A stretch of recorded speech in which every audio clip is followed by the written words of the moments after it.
नमस्कार दोस्तों, स्वागत है आपका आज की इस वीडियो में।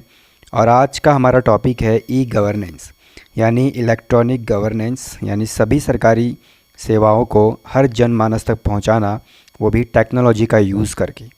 तो स्टूडेंट, काफ़ी इम्पोर्टेंट टॉपिक है हमारा लेक्चरर स्क्रीनिंग का जो एग्ज़ाम होने वाला है उसके लिए। तो आइए पढ़ते हैं इस टॉपिक को। E governance.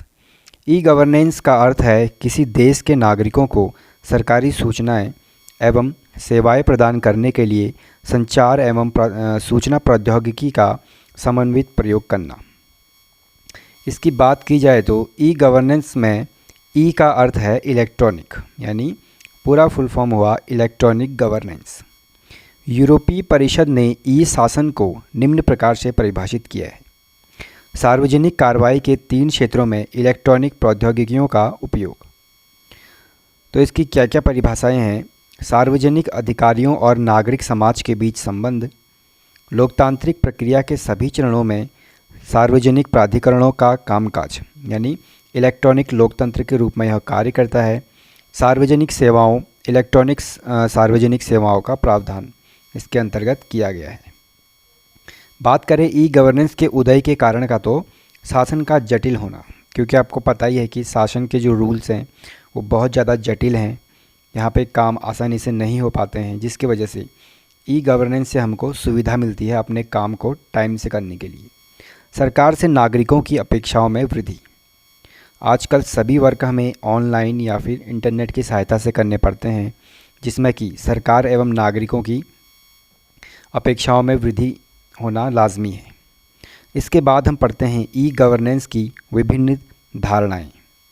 प्रशासन के रूप में बात की जाए तो राज्य को आधुनिक बनाने के लिए आईसीटी का उपयोग, प्रबंधन सूचना प्रणाली के लिए डेटा रिपॉजिटरी का निर्माण और रिकॉर्ड्स, यानी रिकॉर्ड्स रखने के लिए भी इसका यूज़ किया जाता है। चाहे वो भूमि हो, स्वास्थ्य हो आदि का कंप्यूटरीकरण किया जाना चाहिए। ई सेवाएं इसमें कौन कौन सी हैं? इसका उद्देश्य राज्य और नागरिकों के मध्य संबंध को मजबूत करना है। उदाहरण के लिए अगर बात की जाए तो ऑनलाइन सेवाओं का प्रावधान इसके अंतर्गत किया जाता है। ई प्रशासन और ई सेवाओं का एक साथ समायोजन करना, जिसे बड़े पैमाने पर ई सरकार कहा जाता है। तो यानी हर चीज़ का इलेक्ट्रॉनिक और इंटरनेट से जुड़ जाना। ई गवर्नेंस की बात अगर की जाए, समाज की आवश्यकताओं को पूरा करने के लिए सरकार की क्षमता में सुधार हेतु सूचना एवं प्रौद्योगिकी का उपयोग करना। इसमें नागरिकों के लिए नीति और कार्यक्रम से संबंधित जानकारी का प्रकाशन शामिल है। यह ऑनलाइन सेवाओं के अतिरिक्त सरकार की योजनाओं की सफलता के लिए आईटी का उपयोग करता है और सरकार के विकास के लक्ष्य को प्राप्त करने में मदद करता है। जो पहले से बहुत सारे लोगों को जानकारी भी नहीं हो पाती थी योजनाओं की, अब इसकी मदद से सभी में जानकारी बताई जाती है। ई लोकतंत्र की बात अगर की जाए, राज्य के शासन में समाज के सभी वर्गों की भागीदारी सुनिश्चित करने हेतु आईटी का उपयोग। इसके अंतर्गत पारदर्शिता, जवाबदेहिता और लोगों की भागीदारी पर जोर दिया जाता है। इसमें नीतियों का ऑनलाइन खुलासा, ऑनलाइन शिकायत निवारण, ई जनमत संग्रह आदि शामिल हैं। उत्पत्ति की बात की जाए तो भारत में ई गवर्नेंस की उत्पत्ति 1970 के दशक के दौरान चुनाव, जनगणना, कर प्रशासन आदि से संबंधित डेटा गहन कार्यों के प्रबंधन के लिए आईसीटी के अनुप्रयोगों पर ध्यान देने से हुई थी। तो उस टाइम पे काफ़ी लो लेवल पे इसका यूज़ किया जाता था 1970s के टाइम से। आरंभिक कदम की अगर बात की जाए तो 1970 में इलेक्ट्रॉनिक्स विभाग की स्थापना भारत में ई गवर्नेंस की दिशा में पहला बड़ा कदम था, क्योंकि इसमें सूचना और संचार पर ध्यान केंद्रित किया गया था। 1977 में स्थापित राष्ट्रीय सूचना विज्ञान केंद्र ने देश के सभी जिला कार्यालयों को कंप्यूटरीकृत करने के लिए जिला सूचना प्रणाली कार्यक्रम शुरू किया। ई गवर्नेंस को बढ़ावा देने की दिशा में 1987 में लॉन्च NICNET राष्ट्रीय उपग्रह आधारित कंप्यूटर नेटवर्क एक क्रांतिकारी कदम था। उद्देश्य की बात की जाए ई गवर्नेंस की, तो नागरिकों को बेहतर सेवा प्रदान करना इसका प्रथम उद्देश्य है। पारदर्शिता और जवाबदेहिता का पालन करना, सूचनाओं के माध्यम से लोगों को सशक्त बनाना एवं शासन दक्षता में सुधार करना भी इसका एक महत्वपूर्ण उद्देश्य है। व्यापार और उद्योग के साथ इंटरफेस में सुधार करना, ये इसके कुछ महत्वपूर्ण उद्देश्य हैं। ई गवर्नेंस के स्तंभ की अगर बात की जाए तो लोग इसके स्तंभ हैं, प्रक्रिया, प्रौद्योगिकी और संसाधन। इनमें से अगर कोई एक भी लैग करता है तो इसका जो एक फ्लो है वो पूरा नहीं हो पाता है। ई गवर्नेंस में सहभागिता की अगर बात की जाए तो इसमें लगभग 4 प्रकार के हैं। एक है G2G, G2C, G2B और G2E। G2G यानी सरकार से सरकार, गवर्नमेंट टू गवर्नमेंट, फर्स्ट वाला है। और सेकंड है G2C यानी सरकार से सिटीजन, नागरिकों के लिए। और एक है G2B यानी सरकार से व्यापार के लिए, गवर्नमेंट टू बिजनेस। और लास्ट वाला है G2E यानी सरकार से कर्मचारियों के लिए। ई गवर्नेंस हेतु भारत में नवाचार, तो भारत में नवाचार के लिए इसमें काफ़ी प्रयास किए जा रहे हैं। सिटीजन से लेके, बिजनेस से लेके, लोकल गवर्नमेंट सभी इसमें वर्क करते हैं। फिर आगे देखते हैं इसके कुछ कार्यक्रमों के बारे में। भूमि प्रोजेक्ट, कर्नाटक भूमि अभिलेखों की ऑनलाइन डिलीवरी, ये इसका एक प्रोजेक्ट है जिसमें कि इन सब पे वर्क किया जाता है। खजाने, कर्नाटक सरकारी ट्रेजरी सिस्टम एंड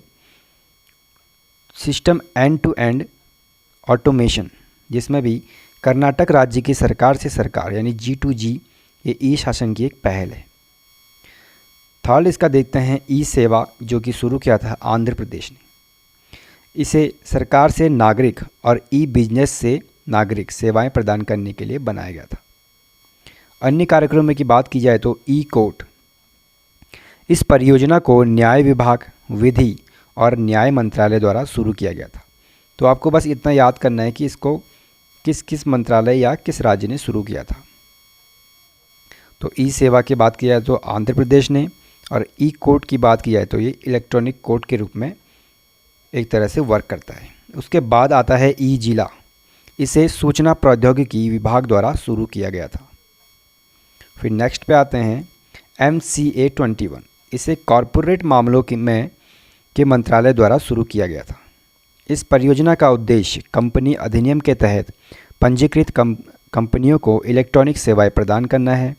इसके अंतर्गत विभिन्न ऑनलाइन सुविधाओं के आवंटन और नाम परिवर्तन, निगमन, पंजीकरण शुल्क और ऑनलाइन भुगतान, पंजीकृत कार्यालय का पता बदलना, सार्वजनिक रिकॉर्ड देखना जैसी सुविधाएं इसमें शामिल होती है। इसके बाद नेक्स्ट देखें तो ई ऑफिस, इसे प्रशासनिक सुधार और लोक शिकायत विभाग द्वारा शुरू किया गया था। इसका उद्देश्य कार्यालयों में कम से कम कागज, लेस पेपर ऑफिस के उपयोग द्वारा सरकार की परिचालन क्षमता में सुधार करना था। फिर आगे देखते हैं डिजिटल इंडिया पहल, इसे इलेक्ट्रॉनिक्स और सूचना प्रौद्योगिकी मंत्रालय द्वारा लॉन्च किया गया था। यह भारत को डिजिटल रूप से सशक्त समाज व ज्ञान आधारित अर्थव्यवस्था के रूप में परिवर्तित करने के उद्देश्य से शुरू किया गया था डिजिटल इंडिया को। डिजिटल इंडिया के केंद्र में 3 मुख्य क्षेत्र हैं। प्रत्येक नागरिक के लिए सुविधा के रूप में बुनियादी ढांचा, गवर्नेंस व मार्ग आधारित सेवाएं, और थर्ड है नागरिकों का डिजिटल सशक्तिकरण। ई गवर्नेंस के बहुत सारे लाभ हमारे लिए हैं, तो देखते हैं क्या क्या लाभ है ई गवर्नेंस के। अगर फर्स्ट की बात की जाए तो ई गवर्नेंस से प्रशासनिक कार्य एवं सेवाओं की दक्षता व गुणवत्ता में सुधार होता है। इसके माध्यम से सरकार को सारे आंकड़े आसानी से उपलब्ध हो जाते हैं। सरकारें विभिन्न योजनाएं और नीतियां बदलने के दौरान इन आंकड़ों का विश्लेषण कर बेहतर निर्णय ले सकती है। और इसके क्या क्या लाभ हैं? ई गवर्नेंस के परिणाम स्वरूप एक कॉमन डेटा तैयार हो जाता है जिसका उपयोग विभिन्न उद्देश्यों के लिए किया जा सकता है। इससे जनता और सरकार के बीच स्वस्थ एवं पारदर्शी संवाद को मजबूत बनाया जा सकता है। सुशासन के लिए एक महत्वपूर्ण कदम सरकार की प्रक्रियाओं को सरल बनाना है ताकि पूरी प्रणाली को पारदर्शी बनाकर तीव्र किया जा सके, और यह ई गवर्नेंस के माध्यम से ही संभव है। ई गवर्नेंस से व्यवसाय और नए अवसरों का सृजन हुआ है। तो दोस्तों ये थी इसके कुछ लाभ। अब देखते हैं ई गवर्नेंस से संबंधित चुनौतियां क्या क्या है। तो आइए जानते हैं। बिजली, इंटरनेट आदि बुनियादी सुविधाओं का अभाव। अभी भी देखते हैं कि बहुत सारे क्षेत्रों में इन चीज़ों का अभाव है।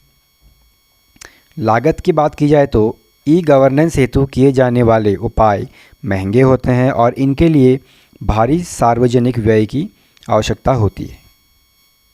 भारत जैसे विकासशील देशों में ई गवर्नेंस पहल के क्रियान्वयन में परियोजनाओं की लागत प्रमुख बाधाओं में से एक है। तो इसके कुछ डिफेक्ट भी हमको देखने को मिल रहे हैं, जिसमें अभी इसको पूरी तरह से सॉल्व करना नहीं हो पाया है। गोपनीयता और सुरक्षा।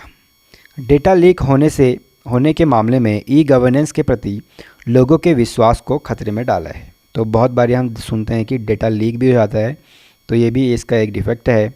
इसलिए ई गवर्नेंस परियोजनाओं के क्रियान्वयन में सभी वर्गों के लोगों के हितों की सुरक्षा के लिए सुरक्षा मानक और प्रोटोकॉल होने चाहिए। डिजिटल डिवाइड की अगर बात की जाए, ई गवर्नेंस सेवाओं का लाभ उठाने वाले और इन सेवाओं से वंचित लोगों की संख्या के मध्य बहुत अधिक अंतराल है। डिजिटल विभाजन जनसंख्या के अमीर गरीब, पुरुष महिला, शहरी ग्रामीण आदि क्षेत्रों में देखा जा सकता है। हर क्षेत्र में यह बराबर नहीं हो पाया है। इस अंतर को कम करने की आवश्यकता है, तभी ई गवर्नेंस के लाभों का समान रूप से उपयोग किया जा सकेगा। अगर सुझाव की बात की जाए, ग्रामीण क्षेत्रों में ई शासन की पहल ज़मीनी हकीकत की पहचान और विश्लेषण करके की जानी चाहिए। सरकार को विभिन्न हितधारकों अर्थात नौकरशाहों, ग्रामीण जनता, शहरी जनता, निर्वाचित प्रतिनिधियों आदि के लिए उचित व्यवहार, विशिष्ट और प्रभावी क्षमता निर्माण तंत्र के विकास पर ध्यान केंद्रित करना चाहिए। ई गवर्नेंस से संबंधित सेवाओं के वितरण को बढ़ाने में क्लाउड कंप्यूटिंग की एक बड़ी भूमिका है। क्लाउड कंप्यूटिंग न केवल लागत में कमी लाने का एक उपकरण है, बल्कि नई सेवाओं को प्रदान करने में सक्षम होने के साथ ही शिक्षा प्रणाली में सुधार और नई नौकरियों अवसरों के सृजन में भी मदद करता है। मेघराज जीआई क्लाउड सही दिशा में एक कदम है जो कि शुरू किया है भारत सरकार ने। इस पहल का उद्देश्य सरकार के आईसीटी खर्च को कम करते हुए देश में ई सेवाओं के वितरण में तेजी लाना है। क्षेत्रीय भाषाओं के माध्यम से ई गवर्नेंस भारत जैसे विविधतापूर्ण राज्य के लिए अत्यंत प्रासंगिक है। निष्कर्ष की बात अगर की जाए, ई गवर्नेंस सेवाएं भारत में गति पकड़ रही हैं, लेकिन सार्वजनिक जागरूकता बढ़ाने और डिजिटल डिवाइड को कम करने की आवश्यकता अभी भी है। ई गवर्नेंस उपायों की सफलता काफ़ी हद तक हाई स्पीड इंटरनेट की उपलब्धता पर निर्भर करती है और निकट भविष्य में 5G तकनीक का देशव्यापी प्रसार हमारे संकल्प को मजबूत करेगा। तो दोस्तों, आज की वीडियो में हमने देखे ई गवर्नेंस से जुड़े हुए कुछ इम्पोर्टेंट टॉपिक। अगर आपको इसमें जो भी इम्पोर्टेंट लगता है उसको नोट डाउन कर लीजिए एवं आने वाली वीडियो के लिए चैनल से इसी तरह जुड़े रहिए। अगर आपको वीडियो अच्छा लगा हो तो चैनल को लाइक एवं सब्सक्राइब ज़रूर करें। धन्यवाद।